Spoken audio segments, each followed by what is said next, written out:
ओम श्री गणेशाय नमः। ओम नमः शिवाय। गुरु से मंत्र लेने तथा उसके जप करने की विधि। 5 प्रकार के जप तथा उनकी महिमा। मंत्र गणना के लिए विभिन्न प्रकार की मालाओं का महत्व तथा उंगलियों के उपयोग का वर्णन। जप के लिए उपयोगी स्थान तथा दिशा। जप में वर्जनीय बातें। सदाचार का महत्व।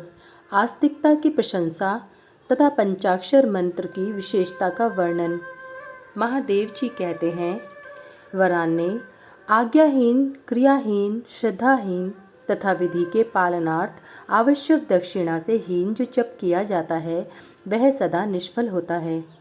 मेरा स्वरूपभूत मंत्र यदि आज्ञा सिद्ध, क्रिया सिद्ध और श्रद्धा सिद्ध होने के साथ ही दक्षिणा से भी युक्त हो तो उसकी सिद्धि होती है और उससे महान फल प्राप्त होता है। शिष्य को चाहिए कि वह पहले तत्ववेत्ता आचार्य, जपशील, सद्गुण संपन्न, ध्यान योगपरायण एवं ब्राह्मण गुरु की सेवा में उपस्थित हो। मन में शुद्ध भाव रखते हुए प्रयत्नपूर्वक उन्हें संतुष्ट करे। ब्राह्मण साधक अपने मन, वाणी, शरीर और धन से आचार्य का पूजन करे। वह वैभव हो तो गुरु को भक्ति भाव से हाथी, घोड़े, रथ, रत्न, क्षेत्र और गृह आदि समर्पित करे। जो अपने लिए सिद्धि चाहता हो वह धन के दान में कृपणता न करे। तदंतर सब सामग्रियों सहित अपने आप को गुरु की सेवा में अर्पित कर दें। इस प्रकार यथाशक्ति निश्चल भाव से गुरु की विधिवत पूजा करके गुरु से मंत्र एवं ज्ञान का उपदेश क्रमश ग्रहण करे। इस तरह संतुष्ट हुए गुरु अपने पूजक शिष्य को, जो 1 वर्ष तक उनकी सेवा में रह चुका हो, गुरु की सेवा में उत्साह रखने वाला हो, अहंकार रहित हो और उपवास पूर्वक स्नान करके शुद्ध हो गया हो, पुनः विशेष शुद्धि के लिए पूर्ण कलश में रखे हुए पवित्र द्रव्य युक्त मंत्र शुद्ध जल से नहलाकर चंदन, पुष्पमाला, वस्त्र, आभूषणों द्वारा अलंकृत करके उसे सुंदर वेशभूषा से विभूषित करे। तत्पश्चात शिष्य से ब्राह्मणों द्वारा पुण्याह वाचन और ब्राह्मणों की पूजा करवाकर समुद्र तट पर, नदी के किनारे, गौशाला में, देवालय में, किसी भी पवित्र स्थान में अथवा घर में सिद्धिदायक काल आने पर शुभ स्थिति, शुभ तिथि, शुभ नक्षत्र एवं सर्व दोष रहित शुभ योग में गुरु अपने शिष्य को अनुग्रह पूर्वक विधि के अनुसार मेरा ज्ञान दे। एकांत स्थान में अत्यंत प्रसन्नचित हो उच्च स्वर से हम दोनों के उस उत्तम मंत्र का शिष्य से भली भांति उच्चारण कराएं। बारंबार उच्चारण कराकर शिष्य को इस प्रकार आशीर्वाद दें, तुम्हारा कल्याण हो, मंगल हो, शोभन हो, प्रिय हो। इस तरह गुरु शिष्य को मंत्र और आज्ञा प्रदान करें। इस प्रकार गुरु से मंत्र और आज्ञा पाकर शिष्य एकाग्रचित हो संकल्प करके पुरस्चरण पूर्वक प्रतिदिन उस मंत्र का जप करता रहे। वह जब तक जिए तब तक अनन्य भाव से तत्परता पूर्वक नित्य 1008 मंत्रों का जप किया करे। जो ऐसा करता है वह परम गति को प्राप्त होता है। जो प्रतिदिन संयम से रहकर केवल रात में भोजन करता है और मंत्र के जितने अक्षर हैं उतने लाख का 100 गुना जप आदरपूर्वक पूरा कर देता है, वह पौरश्चरणिंग कहलाता है। जो पुरस्चरण करके प्रतिदिन जप करता रहता है उसके समान इस लोक में दूसरा कोई नहीं है। वह सिद्धिदायक सिद्ध हो जाता है। साधक को चाहिए कि वह शुद्ध देश में स्नान करके सुंदर आसन बांधकर अपने हृदय में तुम्हारे साथ मुझ शिव का और अपने गुरु का चिंतन करते हुए उत्तर या पूर्व की ओर मुंह किए मौन भाव से बैठे।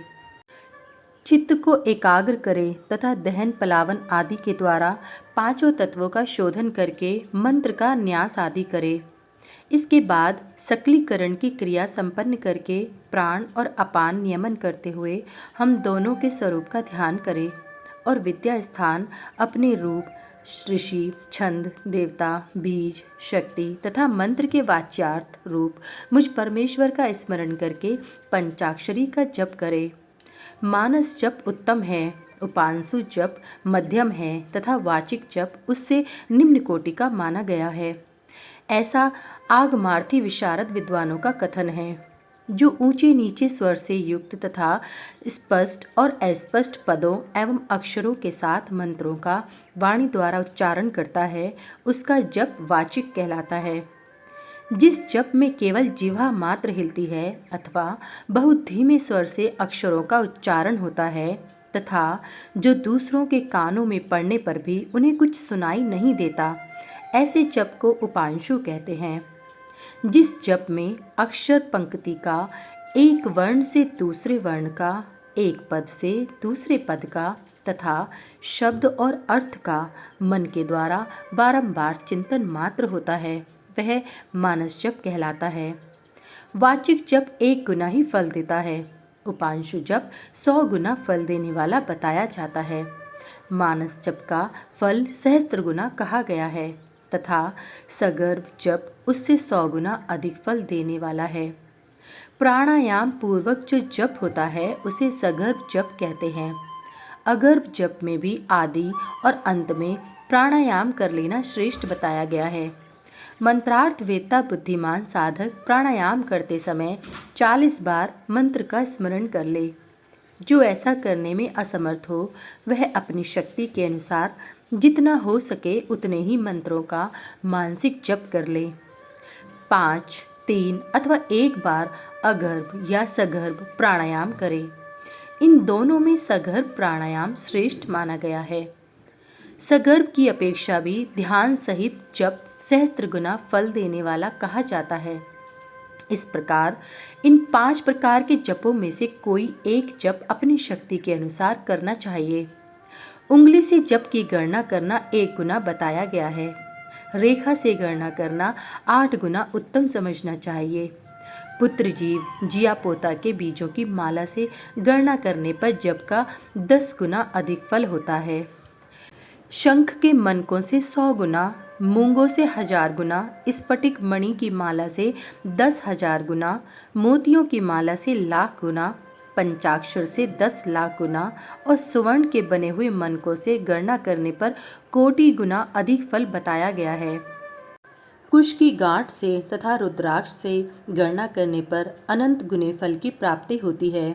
30 रुद्राक्ष के दानों से बनाई गई माला जब कर्म में धन देने वाली होती है। 27 दानों की माला पुष्टिदायिनी और 25 दानों की माला मुक्तिदायिनी होती है। 15 रुद्राक्षों की बनी हुई माला अभिचार कर्म में फलदायक होती है। जब कर्म में अंगूठे को मोक्षदायक समझना चाहिए और तर्जनी को शत्रुनाशक। मध्यमा धन देती है और अनामिका शांति प्रदान करती है। 108 दानों की माला उत्तमोत्तम मानी गई है। 100 दानों की माला उत्तम और 50 दानों की माला मध्यम होती है।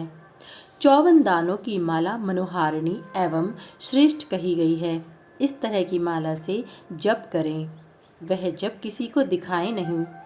कनिष्ठ उंगली अक्षरणी जप के फल को शरीर नष्ट न करने वाली मानी गई है, इसलिए ये जप कर्म में शुभ है। दूसरी उंगलियों के साथ अंगुष्ठ द्वारा जप करना चाहिए, क्योंकि अंगुष्ठ के बिना किया हुआ जप निष्फल होता है। घर में किए हुए जप को समान या 1 गुना समझना चाहिए। गौशाला में उसका फल 100 गुना हो जाता है। पवित्र वन या उद्यान में किए हुए जप का फल सहस्त्र गुना बताया जाता है। पवित्र पर्वत पर 10,000 गुना, नदी के तट पर लाख गुना, देवालय में कोटि गुना और मेरे निकट किए हुए जप को अनंत गुना कहा गया है। सूर्य, अग्नि, गुरु, चंद्रमा, दीपक, जल, ब्राह्मण और गौ के समीप किया हुआ जप श्रेष्ठ होता है। पूर्वाभिमुख किया हुआ जप वशीकरण में और दक्षिणाभिमुख किया हुआ जप अभिचार कर्म में सफलता प्रदान करने वाला है। पश्चिमाभिमुख जप को धनदायक जानना चाहिए और उत्तराभिमुख जप शांतिदायक होता है। सूर्य, अग्नि, ब्राह्मण, देवता तथा अन्य श्रेष्ठ पुरुषों के समीप उनकी ओर पीठ करके जप नहीं करना चाहिए। सिर पर पगड़ी रखकर, कुर्ता पहनकर, नंगा होकर, बाल खोलकर, गले में कपड़ा लपेटकर, अशुद्ध हाथ लेकर, संपूर्ण शरीर से अशुद्ध रहकर तथा विलासपूर्वक कभी जप नहीं करना चाहिए। जप करते समय क्रोध, मद, छींकना, थूकना, जम्हाई लेना तथा कुत्तों और नीच पुरुषों की ओर देखना वर्जित है। यदि कभी वैसा संभव हो जाए तो आचमन करें अथवा तुम्हारे साथ मेरा पार्वती सहित शिव का स्मरण करे या ग्रह नक्षत्रों का दर्शन करे अथवा प्राणायाम कर ले। बिना आसन के बैठकर, सोकर, चलते चलते अथवा खड़ा होकर जप न करे। गली में या सड़क पर, अपवित्र स्थान में तथा अंधेरे में भी जप न करे। दोनों पांव फैलाकर कुक्कुट आसन से बैठकर, सवारी या खाट पर चढ़कर अथवा चिंता से व्याकुल होकर जप न करे।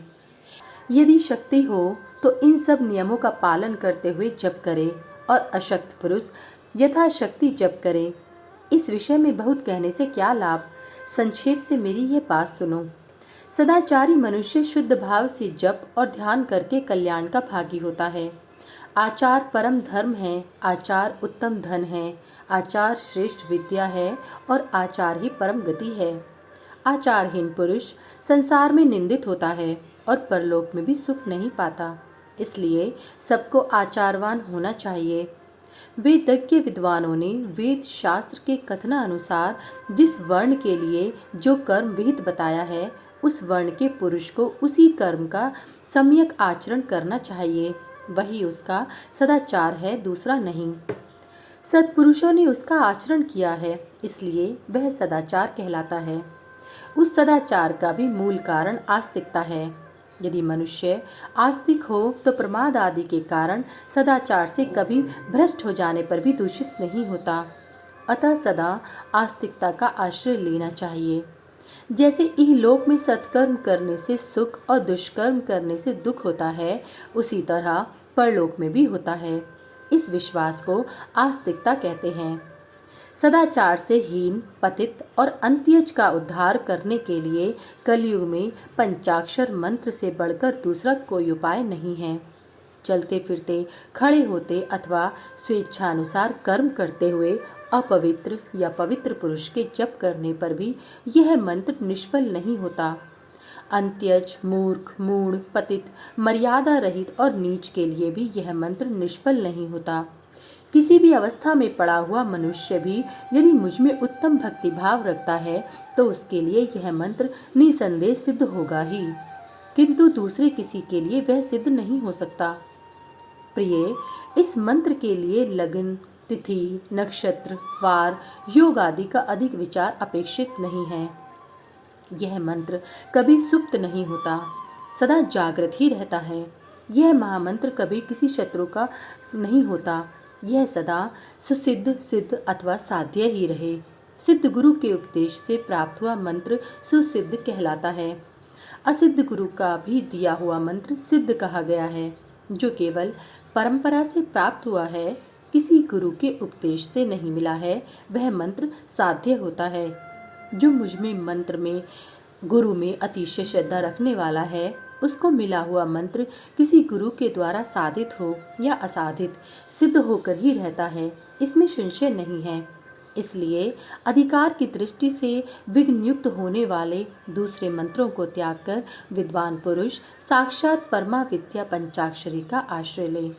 दूसरे मंत्रों के सिद्ध हो जाने से ही यह मंत्र सिद्ध नहीं होता, परंतु इस महामंत्र के सिद्ध होने पर वे दूसरे मंत्र अवश्य सिद्ध हो जाते हैं।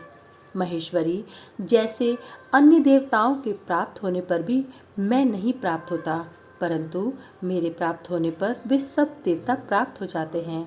यही न्याय इन सब मंत्रों के लिए भी है। सब मंत्रों के जो दोष हैं वे इस मंत्र से संभव नहीं हैं, क्योंकि यह मंत्र जाति आदि की अपेक्षा न रखकर प्रवृत्त होता है। तथापि छोटे छोटे तुच्छ फलों के लिए सहसा इस मंत्र का विनियोग नहीं करना चाहिए, क्योंकि यह मंत्र महान फल देने वाला है। उपमन्यु कहते हैं, यदुनंदन, इस प्रकार त्रिशूलधारी महादेव जी ने तीनों लोकों के हित के लिए साक्षात महादेवी पार्वती से इस पंचाक्षर मंत्र की विधि कही थी। जो एकाग्रचित हो भक्ति भाव से इस प्रसंग को सुनता या सुनाता है, वह सब पापों से मुक्त हो परम गति को प्राप्त होता है। अध्याय 14 समाप्त। सभी वेद और पुराण सुनने के लिए हमारे इस चैनल को सब्सक्राइब करें। और सभी वीडियो को लाइक करें। अगर मुझसे पढ़ने में कोई त्रुटि हो गई हो तो कृपया मुझे क्षमा करें और कमेंट में हर हर महादेव लिखना ना भूलें। भगवान भोलेनाथ की कृपा आप सब पर सदैव बनी रहे। हर हर महादेव। जय भोलेनाथ।